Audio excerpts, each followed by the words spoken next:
विवाह की विवेचनाएं हम कर रहे थे। विविध प्रकार के उदाहरण लेकर के विश्लेषण करने पर हम उसकी गहराइयों को समझने में समर्थ हो पाएंगे। इस दृष्टि से आज मेरे सामने मैंने ऐसा उदाहरण प्रस्तुत किया है जिसका विवेचना समझकर इसकी गहराइयों को पकड़ना आसान हो जाएगा। यहाँ ये वधू की कुंडली है और ये वर की कुंडली है। पहले मैंने वर वधू की जो कुंडलियाँ ली थी उनकी उम्र 50 के ऊपर थी। ये कुंडली 35 से 40 साल के बीच की उम्र की है, यानी दोनों में डिफरेंस है। जमाने का एक युग का परिवर्तन है। पहले जो कुंडली ली गई थी वो रिटायरमेंट की एज के आसपास थे और ये अपने जीवन को प्रारंभ करने वाले हैं। और जीवन को जो प्रारंभ कर रहे हैं इनकी क्या समस्याएं रहती है, किस प्रकार की समस्याएं रहती है, उसको समझ करके हमको विवेचना करनी होती है। संक्षेप में इनकी हिस्ट्री मैं आपको समझा देता हूँ। महिला का पति एमटेक है, सिडनी में सर्विस करता है। महिला भी सिडनी में थी।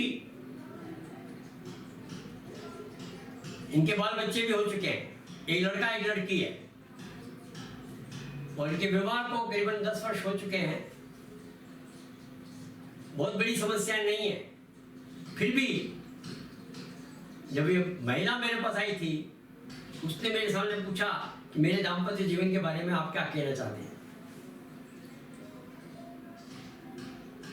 देखिए, अब बहुत सी चीजें होती हैं जो हमारे पुस्तकों में लिखी हुई है, जो साधारणतः ज्योतिषी बोलते हैं, वो सारा का सारा दोष शनि, मंगल, राहु और सूर्य को लगाते हैं। उनके अनुसार यदि मैं कहूं तो ये शनि चंद्र यहां बैठा है, ये विषयोग है और विषयोग वाला विवाह करेगा तो विवाह अच्छा नहीं चलता, ऐसा कहा गया है। इसी प्रकार से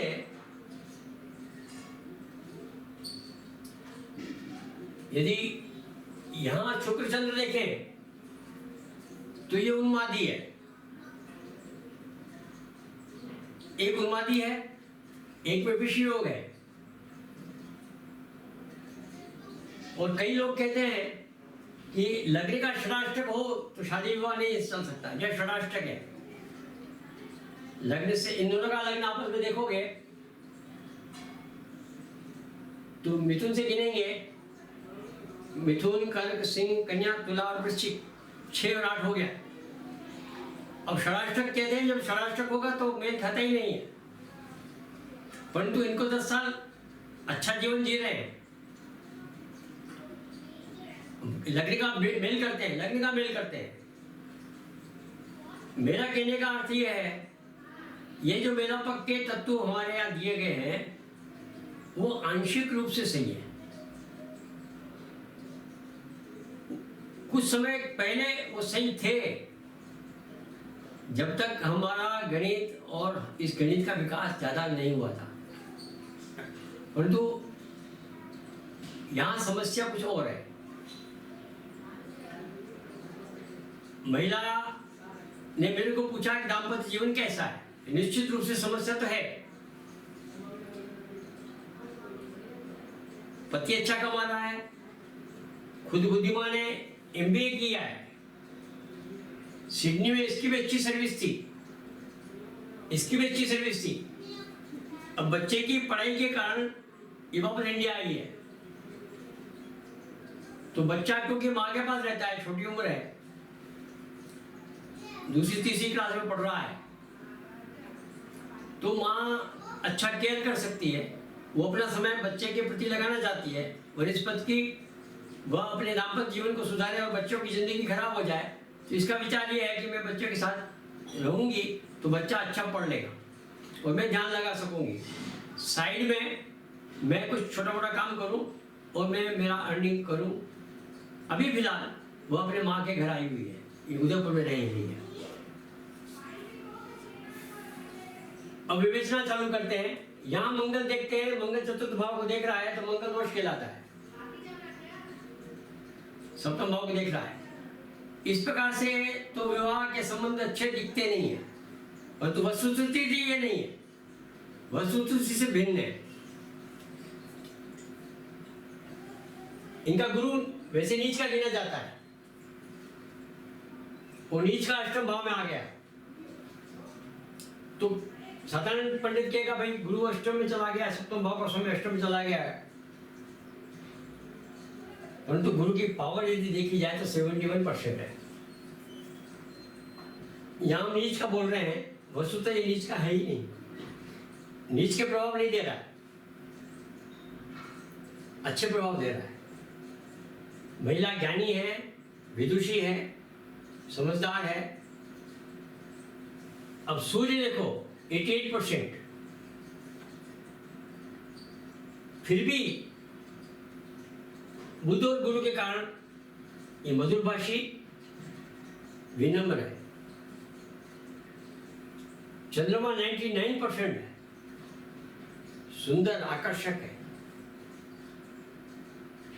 विविध ज्ञान का भंडार है। घूमना फिरना तो खैर सिडनी हो क्या, ये तो निश्चित रूप से घूमना फिरना तो हुआ ही है, और घूमने फिरने से आर्थिक लाभ हुआ ही है। और लेकिन चंद्रमा बैठा है शनि के साथ तो चिंतामग्न करता है। अब विवेचना के दूसरे पहलुओं को हम देख रहे हैं, ध्यान से समझेंगे तो आप समझ जाएंगे। शनि, चंद्र और बुध, बुध बहुत पावरफुल, चंद्रमा बहुत पावरफुल,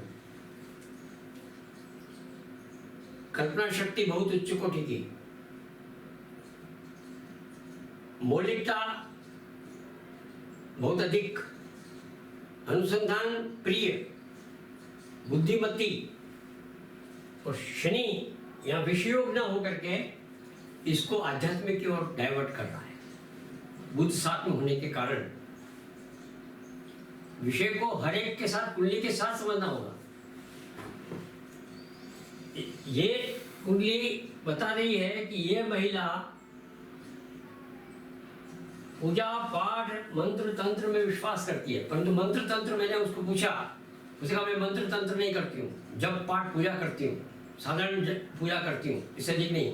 परंतु हाँ, मेरी आस्था ज्योतिष सीखने की है, क्योंकि प्रज्ञावान है, दूर का दिखता है इसको। तो ये जहां ये विषयोग कह रहे हैं, ये संतों का योग हो जाता है, जो सिद्ध पुरुष होते हैं उनका योग हो जाता है। तो इसके अंदर ये भावना है कि ये महिला तत्व ज्ञान, तत्ववेता, विवेचना, विश्लेषण और गहराई से विषय को समझना मानसिक रूप से बहुत उन्नत है। अब छठा भाव संबंध का है, शत्रु का है, रोग का है, वास्तुतः संबंध का है। और छठे भाव में ये ग्रह आने से इसको तात्विक अधिक बना रहे, क्योंकि सामाजिक रूप से यह एक संत की प्रकृति के रहकर ये महिला रहना चाहती है। किंतु यहाँ सूर्य, शुक्र, केतु और राहु देख रहा है, हम कह सकते हैं कि इसको सर्पदोष है, परंतु सूर्य शुक्र बैठा है, ये शुक्र पावरफुल, सूर्य पावरफुल, शुक्र इसका प्राण प्रतिष्ठा के समय पावरफुल होगा, तो संतान पक्ष पावरफुल होने के कारण शादी तो करने वाली है, क्योंकि संतान पक्ष तो पावरफुल है।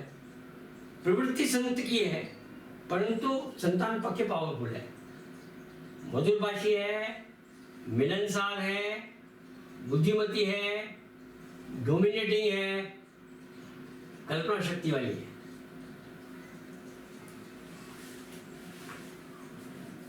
अब समस्या क्या आ रही होगी इनके साथ?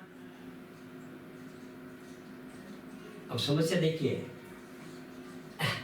चंद्र शुक्र यहां बहुत पावरफुल है, व्यक्ति कामुक है, विलासिता चाहता है। कोई के देख के कहेगा ये इतना कामुक होगा कि दूसरी शादी क्यों नहीं कर रही, दूसरी शादी नहीं करना चाहता। तो ना इस पे वो प्रकार के गुण हैं कि इस विलासिता का डाइवर्शन दूसरे विवाह में हो जाए। कारण इसका है शनि। ये जो शनि है ये पावरफुल है, ये नियंता है, ये नियंत्रण करता है, ये संयमन करता है। हम शनि को सिर्फ काल रूप समझते हैं या विरोधी समझते हैं, ऐसा नहीं है। ये विलासिता पर अंकुश लगा रहा है और विलासिता के अंकुश लगाने के कारण ये विलासी होते हुए भी नियंत्रण में रहना जानता है। तो आप ये पूछोगे कि वास्तविक समस्या क्या थी, विवाह की समस्या क्या है। ये शुक्र का घर में शुक्र बैठा है, पत्नी सुंदर मिल गई, बुद्धिमती मिल गई, ये समस्या नहीं है। इसका सूर्य मध्यम पावरफुल वाला है, दशम भाव का स्वामी सूर्य है, पद प्रतिष्ठा सूर्य दे रहा है, वो अष्टम भाव में चला गया और पावर कम है। इसका अर्थ है इसकी जो बुद्धि है गुरु की, गुरु नहीं है, बुध की बुद्धिमान है, कर्म शक्ति बहुत है, कल्पना शक्ति बहुत है, सामंजस्य कम है। एक सामंजस्य कम है। सामंजस्य जब कम होता है तो मनुष्य के बोलने में, व्यवहार में एक रूखापन आ जाता है और ये रूखापन इसके उन्नति में बाधा बनता है। और गुरु बैठा कहाँ है? गुरु बैठा दशम भाव में। वैसे तो अच्छा बैठा हुआ है, पद प्रतिष्ठा मिलनी चाहिए, परंतु पावर नहीं है। सूर्य का स्वामी अष्टम में बैठा है, ये खोजी प्रवृत्ति का है, शंका पैदा करता है, हर एक पे शंका रखता है, हर एक की गतिविधियों को ध्यान से देखता है। तो पत्नी की गतिविधियों को भी ध्यान से देखता है, तो पत्नी में भी शंका करता है। शंका इस बात की नहीं है, शंका वो इस बात की नहीं रखता है कि वो मेरे प्रति निष्ठावान है या नहीं है, इसकी शंका नहीं रखता है, क्योंकि ये विलासिता का कारक इसके साथ जुड़ा हुआ है। और विलासी होने के कारण, व्यवहारिक न होने के कारण यह पत्नी पर अपने डोमिनेशन को इम्पोज कर रहा है, बनावटी डोमिनेशन चाह रहा है। और वो बनावटी डोमिनेशन कैसे हो सकता है? वो धन संपत्ति को अपने अधिकार में रखना चाहता है। वो सोचता है इससे मेरा डोमिनेशन बढ़ेगा। बुद्धि के हिसाब से यदि देखा जाए तो ये भी बुद्धिमती है, ये भी साहब मतलब तर्क शक्ति इसमें भी है। उस तरीके से इसको ये लगता है कि मैं डोमिनेट नहीं कर पा रहा हूं। और सामाजिक स्थिति में, पद प्रतिष्ठा में भी जो प्रतिष्ठा इसको चाहिए वो उसको नहीं मिल रही है। तो मन में एक कुंठा इसके अंदर ग्रसित है, एक विषाद है, एक अवसाद है। अब उस अवसाद को जो इसके निकटतम है वो पत्नी है, उस पर रोक गांठना चाहता है। तो मनुष्य में एक कमजोरी होती है, या तो बुद्धि से कंट्रोल करता है, या बल से कंट्रोल करता है, या धन से कंट्रोल करता है। बुद्धि दोनों के पास है। अब बल की बात करें तो मंगल पावरफुल है, लेकिन ये व्यक्ति ऐसा नहीं है पशुता लिए हुए कि बल थप्पड़ मार दे महिला को, ऐसा नहीं है। क्योंकि इसका मंगल धन भाव में बैठा है और पावरफुल भी है, शनि अंकुश वाला है। तो पशुता तो ये नहीं करता, समाज में गलत दिखना चाहिए ऐसा नहीं करता। अब एक ही बात रह जाती है, वो रह जाती है धन। तो ये धन को, क्योंकि धनी है, महिला पर धन का कंट्रोल कर सकता है। तो जब महिला सिडनी में काम करती थी, इसकी तनख्वाह भी इसके बैंक में जमा होती थी और महिला को उसकी तनख्वाह का जो पैसा है वो उसके खर्चे के लिए दिया करता था। पैसे का सारा कंट्रोल इसने अपने पास रख रखा है। अब यहाँ ये कुंठित होना ये सूर्य के कारण बता रहा है, क्योंकि सूर्य कम पावरफुल है, अष्टम में बैठा है, ये खोजी प्रवृत्ति है और ये खींच पद प्रतिष्ठा प्राप्त नहीं हुई जो चाहिए। और तो ये डोमिनेशन है, नकली डोमिनेशन वो पत्नी पर करना चाहता है। ये विवेचन करने की ताकत ज्योतिषी को होनी चाहिए। जब मैंने उसको ये बात बताई तो उसने कहा ये 100% सही है कि वो मेरे को पैसा नहीं देता है और वो डोमिनेशन करना चाहता है, विलासिता साथ भी रहना चाहता है पर डोमिनेशन चाहता है। और डोमिनेशन वो बुद्धि से नहीं कर रहा, वो शारीरिक बल से नहीं कर रहा, वो धन से कर रहा है। उसको पता है कि यह कमा के खाएगी, खाने दो, मना नहीं है, मना इसको कुछ नहीं करता, परंतु इसको पता है इसको बच्चे को पालना है और बच्चे को पालना है तो ये कमाने का काम कम कर पाएगी। जब वहां थी तब तो वहां इसका प्रमोशन इतना फास्ट हो रहा था जो उससे भी ज्यादा तेज था, तो वह अवसाद का विषय बन गया था। खैर, संतान होने के बाद अपनी जिम्मेदारी निभाना दोनों का स्वाभाविक था, दोनों जिम्मेदार हैं और जिम्मेदारी होने के बावजूद भी कौन से कारक तत्व इसमें काम कर रहे हैं इसको समझिएगा। सबसे पहले ये विच्छेद नहीं होने वाला, उसका कारण दोनों का बुध पावरफुल, इसका गुरु पावरफुल। ये बात को समझती है, समझते हुए अपने व्यवहार को उस तरीके से बदलती है। मुझे कहा कि मैं क्या पूजा पाठ करूं हमारा सामंजस्य हो जाए। मैंने कहा पूजा पाठ थोड़े अंतर को पूरा कर लेता है, बहुत बड़े अंतर को पूरा नहीं कर पाता। जप तप दान, यदि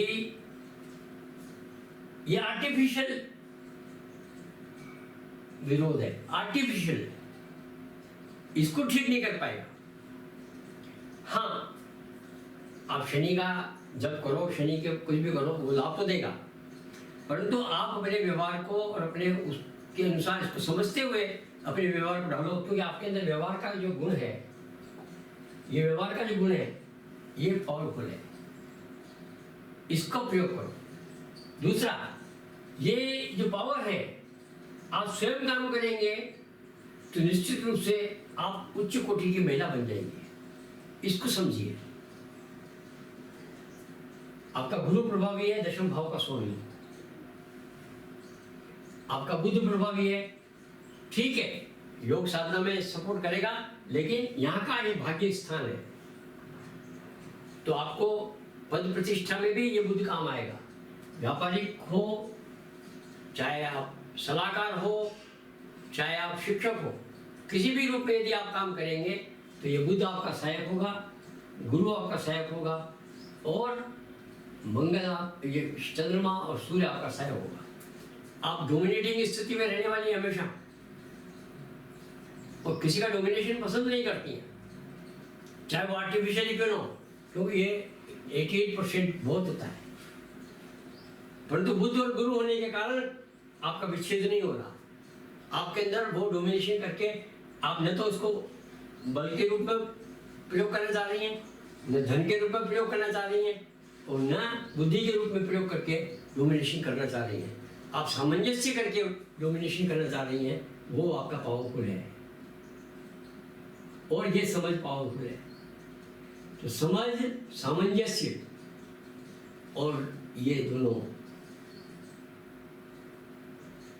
ये सब मिला करके एक आपको बहुत बड़ा वैभव दे दिया है। इस वैभव को सही प्रयोग करोगे तो यही आपके लिए उपयोगी सिद्ध होगा। इसका प्रयोग करिए और आप काम करिए। पहले छोटे बच्चे बच्चों को पढ़ाइए, वहाँ से शिक्षा शुरू करिए, फिर धीरे धीरे अपना काम सेट करिए। और काम सेट करने के बाद समय ऊपर नीचे होता रहता है।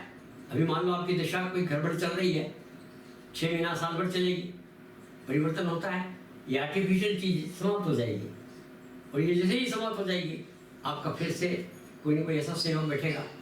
हो सकता है कि इसको भी नौकरी में लाभ ना हो, क्योंकि यहाँ इस जनपति में नौकरी से विशेष इसको उन्नति होने वाली नहीं है। ये स्वयं का काम करेगा, ज़्यादा सफल होगा। अब ये व्यक्ति मेरे पास आएगा तो मैं इसको समझा सकता हूँ, उसको मार्गदर्शन कर सकता हूँ कि किस प्रकार से ये अपनी उन्नति कर सकता है और इसके अंदर की जो खीज और अवसाद और कुंठा है वो खत्म कर सकता है। परंतु वो सिडनी बैठा है, मैं यहाँ हूँ, इसलिए ये मैं नहीं कह पा सकता हूँ लेकिन निश्चित रूप से ये बात समझिए, ये बहुत लंबे समय तक नौकरी नहीं करेगा, अपना काम करेगा। जब ये अपना काम करेगा तो पत्नी को मानेगा कि वो मेरे इस काम में सहयोगी सिद्ध होगी, और कहीं सहयोगी नहीं वनिस्पत उसके कारण से मेरा काम बहुत अधिक उन्नति करेगा। ये बात इसको जब समझ में आ जाएगी तो इनका जो सामंजस्य है, आजकल सामंजस्य आप ये कोई पति पत्नी का मतलब कोई ऐसा नहीं होता है, एक जीवन का संबंध होता है, बच्चों का संबंध होता है, माता पिता से संबंध होता है, सांस्कारिक संस्कारों से संबंध होता है, बुद्धि से संबंध होता है। इन सब संबंधों को बिठाने के लिए ये योग्य है। और इनके अंदर जितने भी ये जो आपको दिख रहे हैं कि विषयों या मंगल दोष या कमियां जो दिख रही है, उन कमियों को ये सब आपस में निभा सकने में सक्षम होंगे, ये निश्चित है। इसको आप समझिए। विवेचन को जितना गहराई से समझने का यत्न करेंगे, उसकी मूल अवधारणाओं को समझने का यत्न करेंगे, तो आपको भी ये बात निश्चित समझ में आ जाएगी कि ये मेलापक, ये मंगल दोष, ये राहु, मंगल, सूर्य, शनि मात्र ऐसे अव्यय नहीं है जिनके आधार पर ये इतना बड़ा संबंध, अटूट संबंध, बहुत लंबा संबंध बनता है। विवाह का संबंध बहुत गहरा संबंध है, इसको समझिए। मैं आप सबको धन्यवाद देता हूँ कि आप इसको सुन रहे हैं। मैं आपको चाहता हूँ कि आप इस चैनल को सब्सक्राइब करें और लोगों को भी सब्सक्राइब कराएं, ताकि सही दिशा में ज्योतिष आगे बढ़े। नमस्कार, धन्यवाद।